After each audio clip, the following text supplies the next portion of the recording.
Greetings, warriors! My name's Pretty, and welcome to my review of World Flipper, finally. So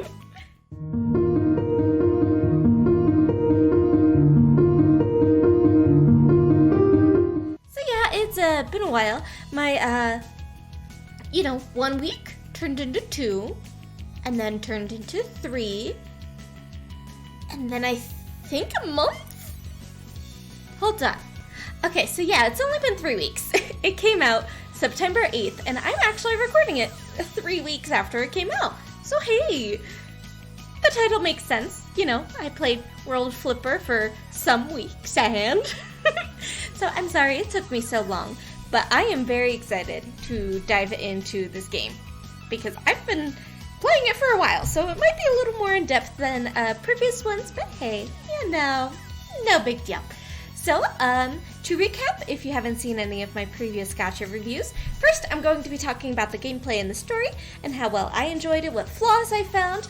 2, we're going to be talking about the actual Gacha system, how summoning is, how generous the currency, that they give out, and 3, we're going to be talking about the user interface, how I feel it flows with the game.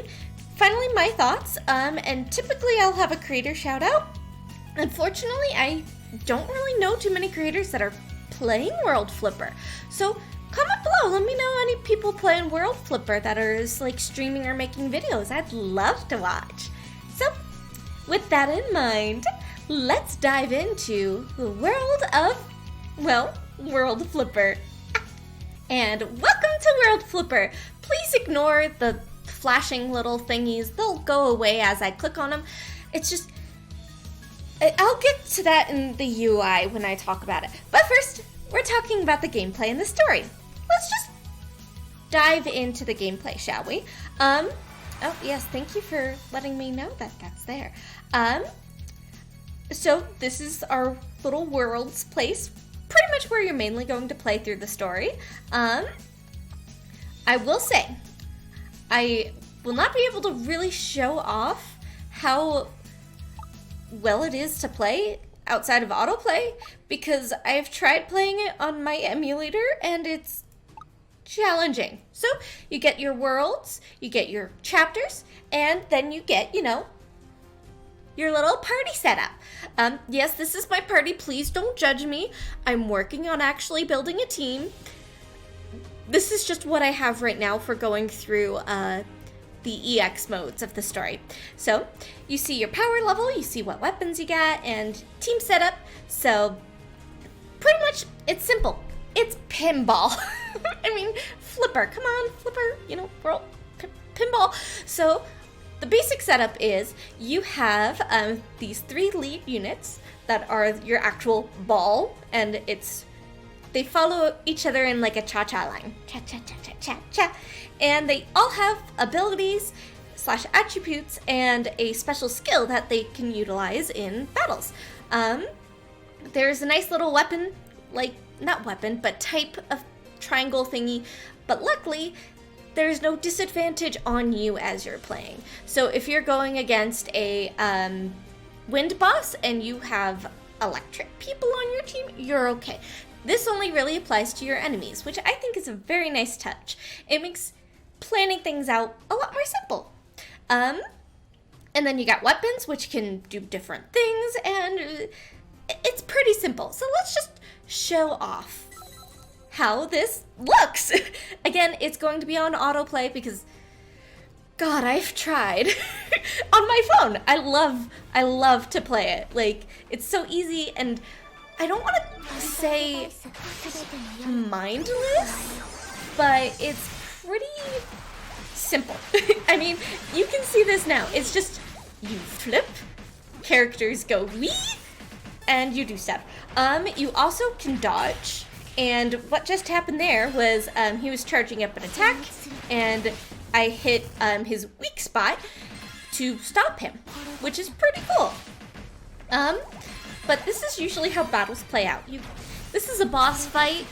Usually you would have a stage beforehand of smaller enemies that you take care of, and then you go over to a small boss. But this is a big boss.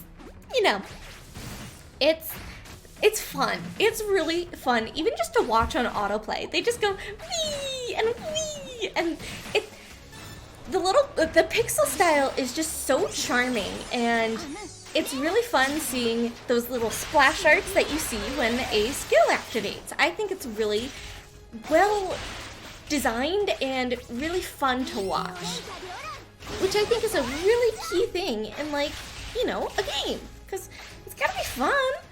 It's gotta be fun.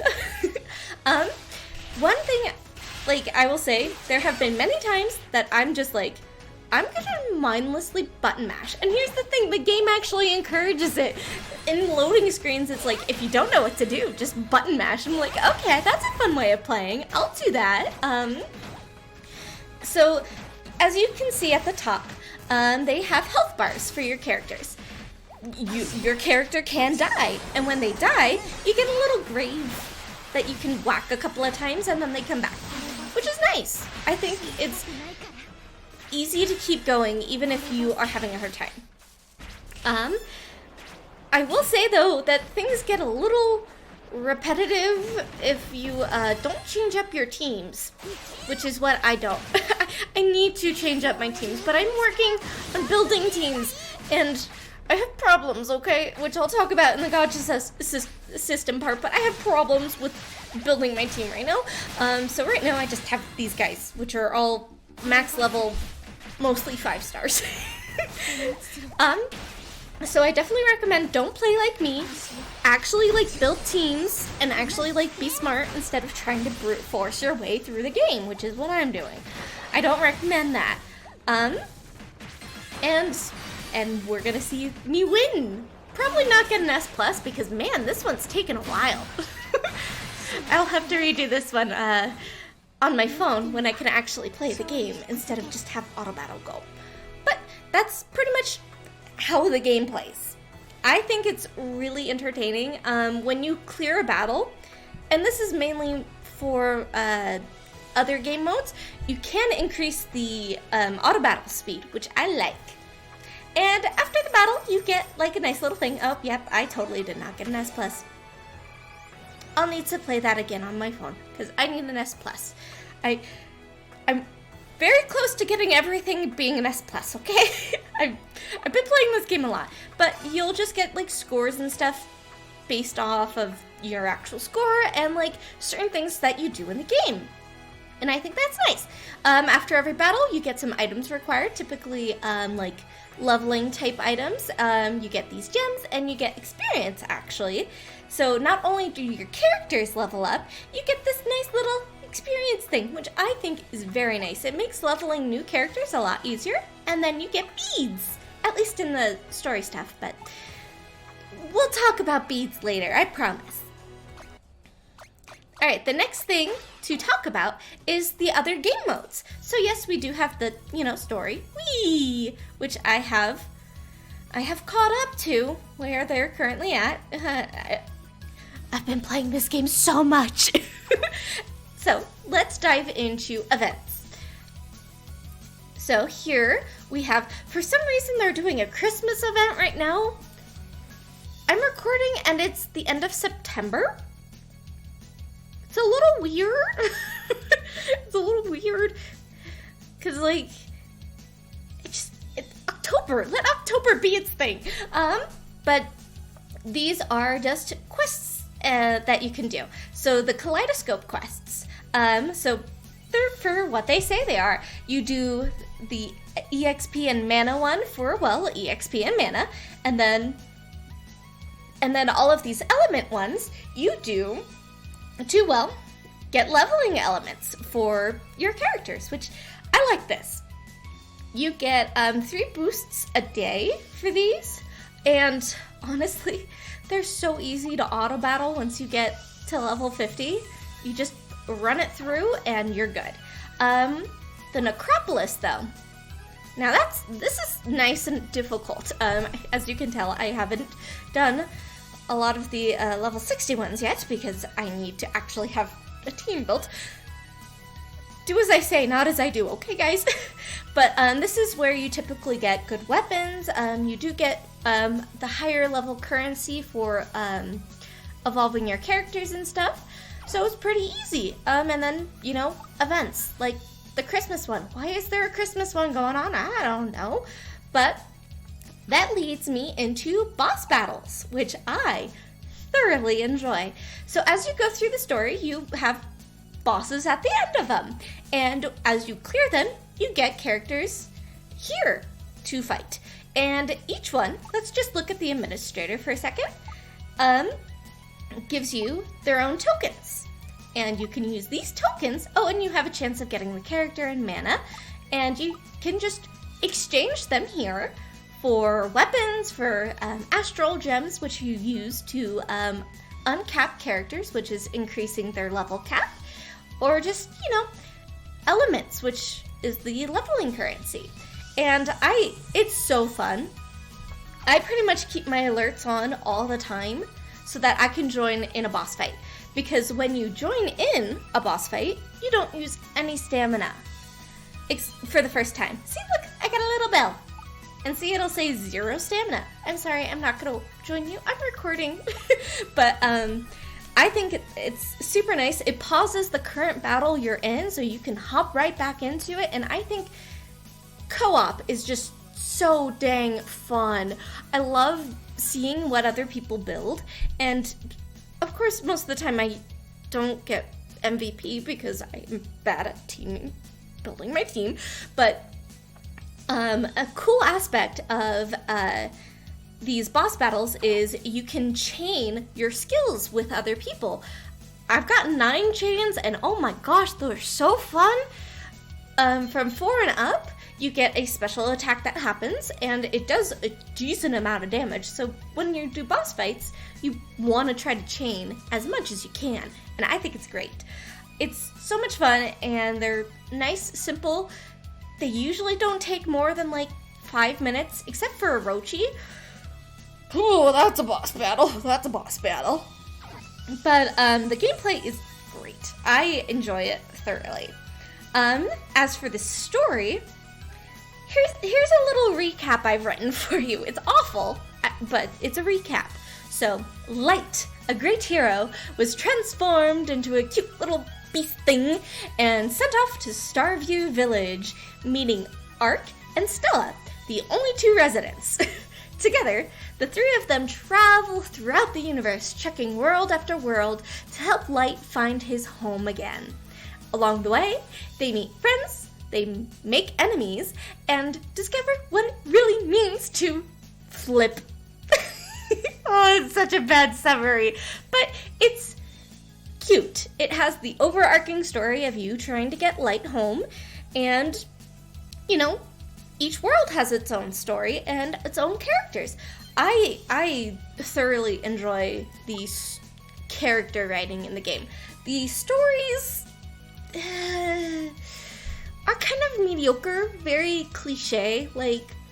A big thing about Light's story is dark is bad. All dark things are bad. And it's not how the world is. It's not so black and white. But I'm hoping that'll be fixed with this future story stuff that's going on. I don't want to spoil anything, but future story stuff. Out of all of the worlds, honestly, which is weird for me to say, I think Mecha Metropolis is my favorite because it had 2 of my favorite characters. It had Dia and Regis. Those 2 are just a hoot and a half. Okay, sorry about that. It seemed it was glitching a lot on showing you the display. I hope I didn't lose too much. If I would have probably made a comment in editing that, hey, keep in mind the video is gonna be glitchy. Okay, that's fun. Anyways, they are just, I love their character writing. They were just so cute together, and I really enjoyed their story. As for other characters that left an impact on me, whether through this story or through, character stories, it's Neftim, which I love her. She needs all the hugs, okay? We got Amelia and Marina, which I ship them. I ship them hard. They are so cute together. I just need Amelia. Come on, I want to put you together on a team already. And finally, Inaho, which is from this world. But I definitely think the strong point of World Flipper is the character writing. A lot of the characters are so unique and they have such vibrant personalities, which, when you get them, you get to explore in unit episodes, which I think are just so fun. You get beads for doing them, and you just get to learn more about the characters you've summoned, you know? Why wouldn't you want to learn more about them? I mean, there's some that I haven't gotten to yet because there's quite a lot if you can't see. Like, look at this. I've been playing for 3 weeks. 3 weeks! To be fair, I'm a little skewed because I joined at the start of... Okay, I'm making that notification go away. To be fair, I did start at the launch, event, and they gave a lot of stuff for free. So, I think that covers everything about gameplay and story that I wanted to talk about. I think it's a really fun game. It's really easy to auto-battle and mostly succeed. You won't get S pluses all the time, but enough to succeed. It's a good challenge to actually get S pluses as well. And oh god, those Necropolis quests, those are tough. And I'm sure people are probably like, pretty, they're not hard, you just need a good team. And I know I've been rambling about needing a team, okay? So overall, I think I'm going to give the gameplay and the story aspect a nice 8. There are some things that need to be improved, such as story's a little cliche, which might change in the future. I'm holding out hope. And there are some translation type issues. I'm not sure how well they fixed them yet, because when I went through the story, there was some weird stuff going on. So I guess that docked a point a little bit for me, but overall, a very good experience. Now, everyone's favorite part, the gacha! And yes, there's the Christmas banner. Why?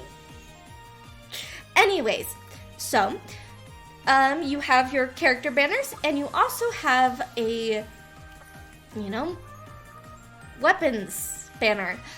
From my experience, don't summon on the weapons banner because you will get plenty of weapons through just, normal gameplay and the kaleidoscope stuff. It's not really worth it. I mean, if you have a ticket for it, do it, but otherwise, there's no need. I have summoned on it quite a couple of times. I didn't record any of them. The summoning part was cute. I mean, it took a little long, but wasn't addicting, But as for character summoning, so to get a 5-star, you have a 5% chance. For a 4-star, you have a 25% chance, and finally at 3 stars are at a 70% chance. Which is not bad, honestly. I've had quite a bit of luck with getting 5 stars. Because, here, next to me, I will overlay some of the 10 pulls that I have recorded. I have gotten pretty lucky with them, which has been surprising to me, because 5% isn't the best rate, but it's not the worst. There's a fun little mechanic where your mid-summon, a 3 or 4 star, could just upgrade. There's a little pin dropper thingy, and I think it's in this recording. I might even be talking about it right now as it's happening. That would be cool if it lined up like that, but probably didn't. Anyways, you see the little ball bounce through them, and if it hits a gold one, it upgrades from a 3-star to a 4-star. If it hits a rainbow one, it automatically upgrades to a 5-star from a 4 or a 3-star. And if you have a gold one, and it hits another gold one, it upgrades to a 5-star. It's so fun when you get to see that happen, because you're just like, ooh, ooh, ooh, is it gonna hit it? Is it gonna hit it? Oh, oh, oh, oh. And it's the slow-mo thing. Oh, it's very thrilling, and that's what gacha summoning should be. It needs to be thrilling. It's gambling technically, so it has to have some sort of hook into you besides what you get. So as for actually the math behind, pulling, so for one summon, you need 150 beads. For a 10, you need 1,500. Reading story chapters and I believe the unit episodes give you 15 beads. Every battle you do gives you 15 beads on clear and another 15 on an S+. EX battles give you 25 beads on clear and 25 for an S+. So if you play an EX battle and you clear it with an S+, you just get 50. When you are doing kaleidoscope quests, you either get beads or weapons for your first S+, and daily quests, you get beads. They give out beads in login type things, and they also give out beads pretty generally through the mail system, which I was so confused.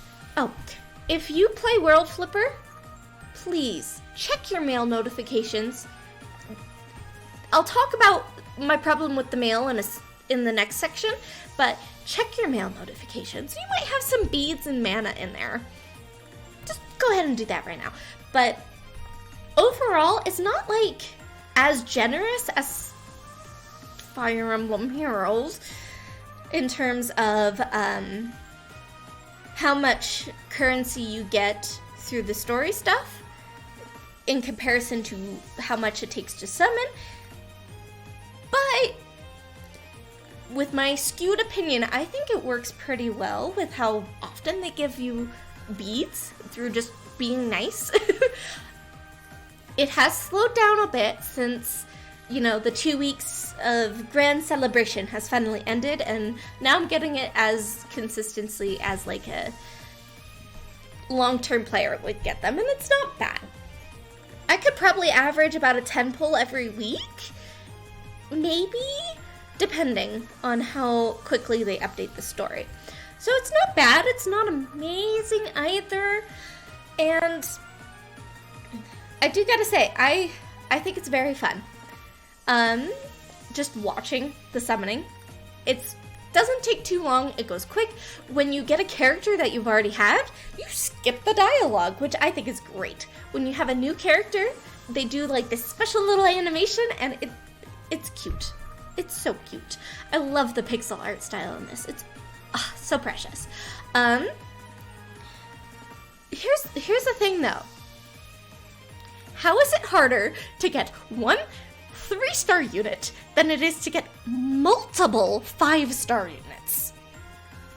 How? Because, I've been pretty lucky with 5 stars. Let me show you my units so that you guys can get a good understanding. I'm going to sort them by rarity. So look at this. 1, 2, 3, 4, 5, 6, 7, 8, 9, 10 5 stars. Yet, I am looking for specific 3-star units. For example, Shazuzu. And they just don't come home, even though there's a higher percent chance of me getting the Shazuzu than a 5-star. Frustration. But I have been enjoying pulling a lot. Will I spend money on this game? I have just a little bit to get stamina potions because I like to grind this game. But to use on summons, I don't think I will, because so far they've been pretty generous, and I've really appreciated that. But look how many characters I've just gotten. And a good thing about this game is all units are pretty much viable. Look at him. He's a 2-star, but he's really good for a lot of team builds, and I think that's wonderful. That you don't need a team full of 5 stars like I have here to excel. And I think it's really great. It makes summoning feel a lot better, knowing that you get a 4-star or a 3-star, and you're like, yeah, I can make this work. I can make them work really well on my team. And the way that they kind of make up for the difference between 5-star and a 3-star is their level. So like 5 stars automatically can go up to 80. But if we take a 3-star, it goes up to 65. So you do have to put a little more work into 3 and 4-star units to get them to where you want to go. But I don't think it's a bad thing. Overall, the gacha system is great, in my opinion. It could be better, obviously. I mean, cheaper pools would be nice. Maybe a free pool when a new banner comes out. I think that would be really sweet. I don't believe there's some sort of pity system from what I've just seen. Of course, there's the please read thing. So I don't really see anything that talks about a pity system.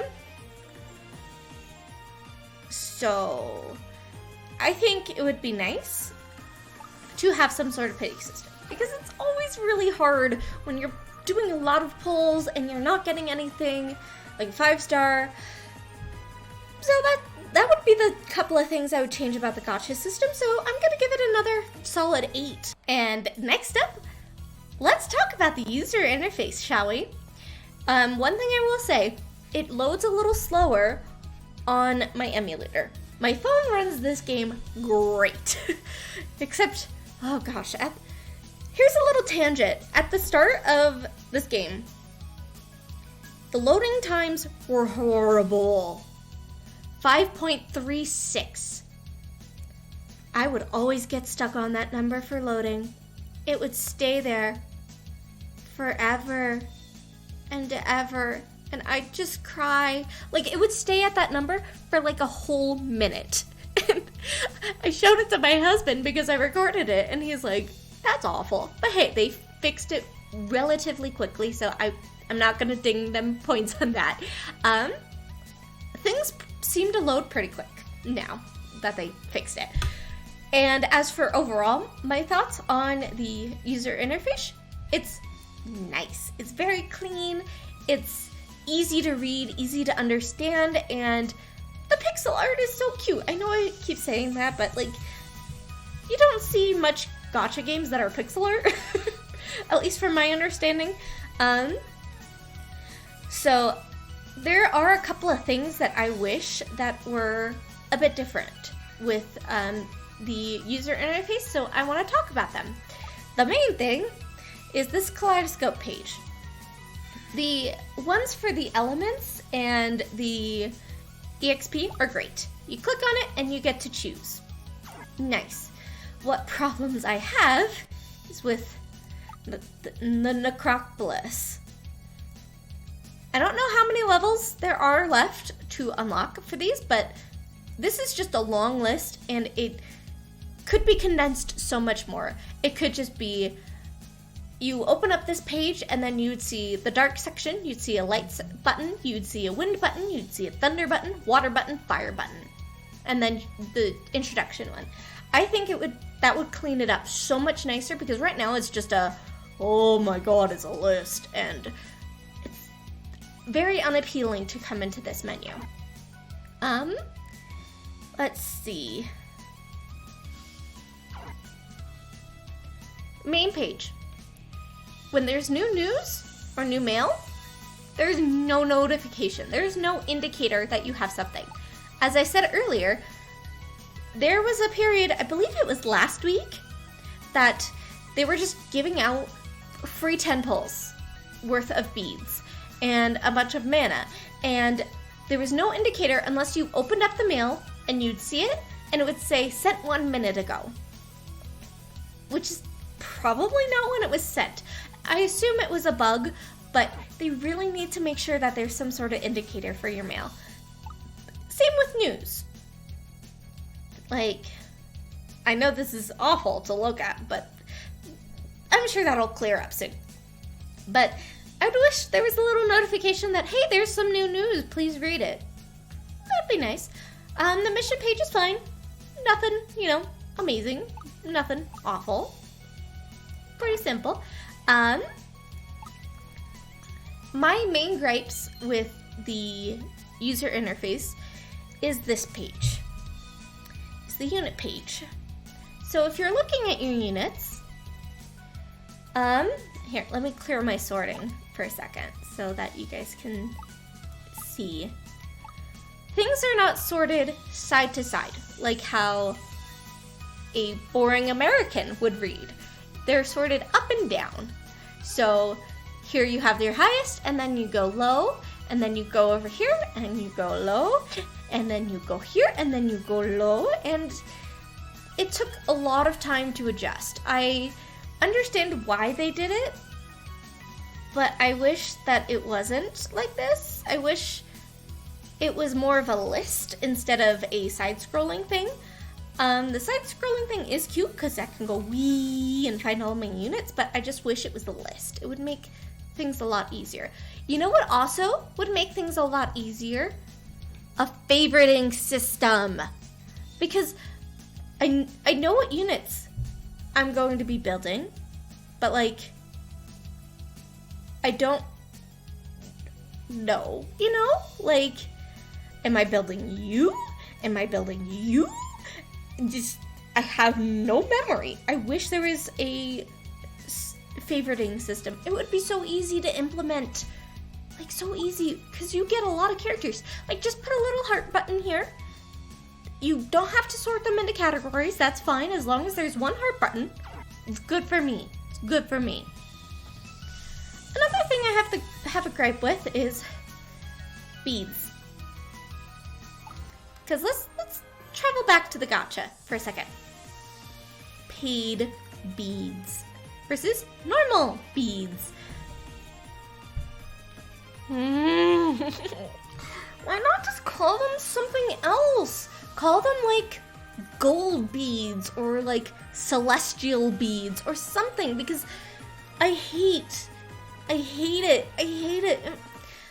It makes me so frustrated because like it seems so boring and so uncreative. Like, you can make it so much cooler than just being paid beads versus free beads. Like, gold beads. And like, they have a distinction and you can clearly visualize that. But nope, here you just see pay beads. Fun. How is it so hard to just call something gold or different? Another thing that's a little weird to me is following versus followers. Like, I just don't know how I feel about that. It feels weird to have like a following system when there's not really like any social mechanic besides like co-op. Like, I'm not posting like social media feeds. So it feels weird to have that. It honestly should just be friends.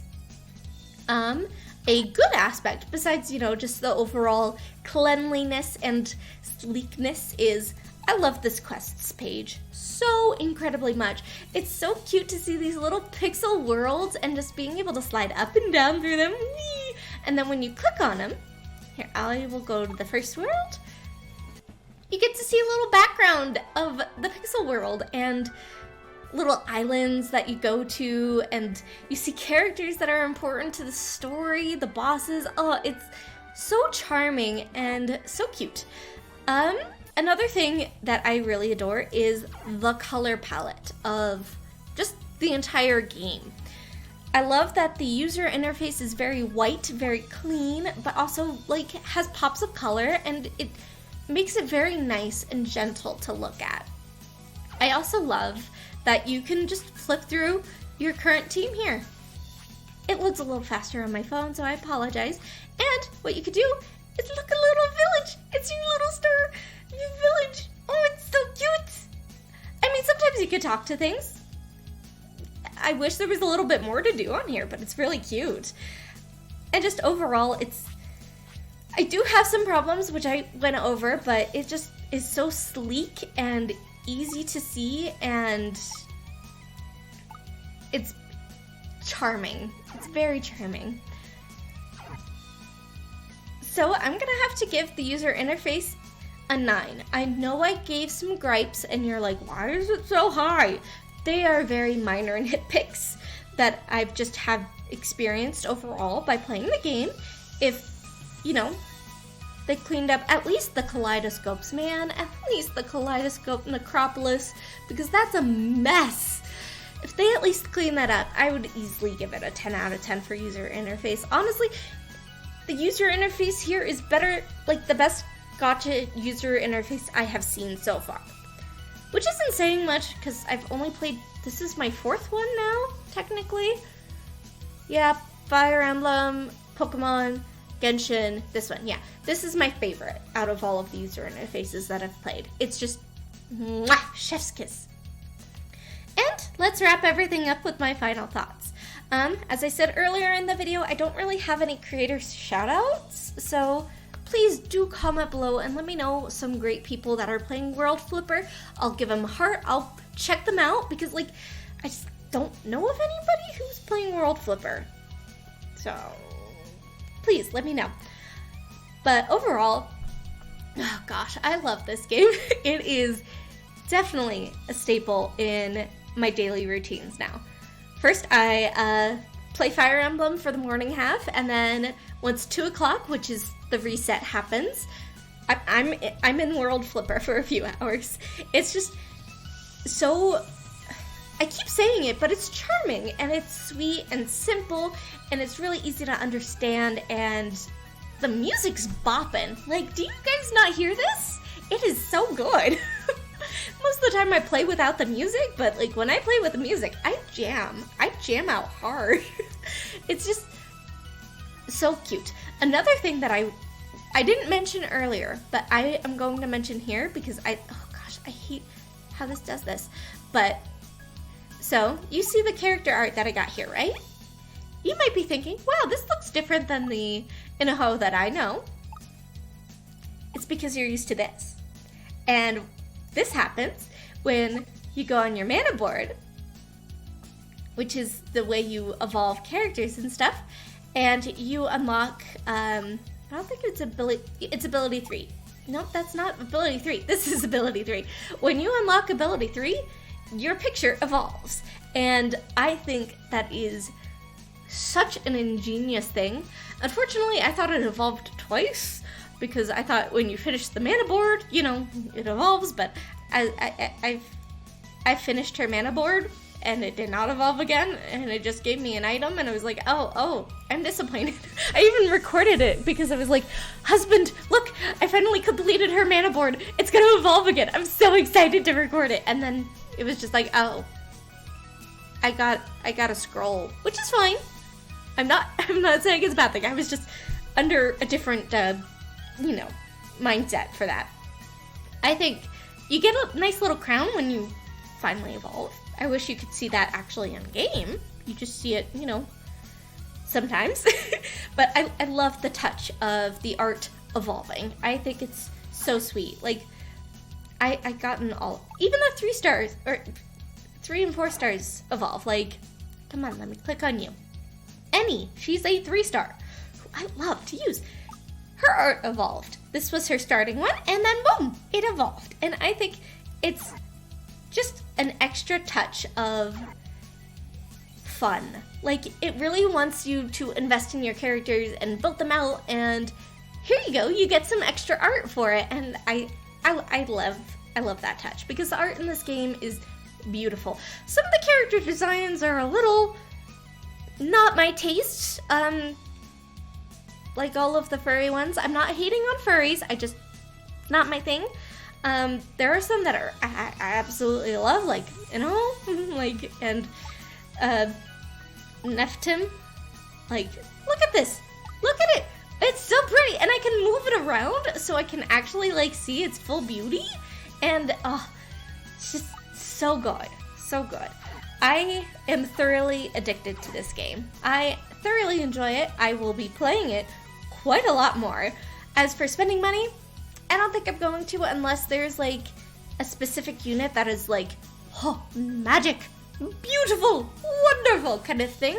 So I will try to be as free to play as much as possible for this, unless if I need to buy some stamina, because I'm used to Fire Emblem where I have practically unlimited stamina to do things. But yeah, that's my thoughts on World Flipper. Do you guys play World Flipper? Are you as addicted as I am? Because this is a fun game. It is a fun game. I just wish this game would freaking give me Shazuzu already. Please, I need her in so many builds. So many builds. But please comment below your thoughts on World Flipper. I'm going to take a little bit of a break from trying new gachas because I'm kind of overwhelmed. I do have Dragalia Lost downloaded, and I am logging in to summon and partake in their wonderful anniversary event. So I might do that one when I am not a little burnt out on trying so many gacha games in such a quick time. But, so keep your eyes peeled on the next episode. Check my Discord for, more information, because I will definitely be talking about the gacha games that I play on the Discord. Let me know your thoughts on everything, and if you do play World Flipper, join my Discord and send me your friend code, because I'd love to add you. Because, I want all of my friends. And with that little ding, thank you guys so much for watching and subscribing. Keep fighting your battles, and I will see you next time. Toodaloo!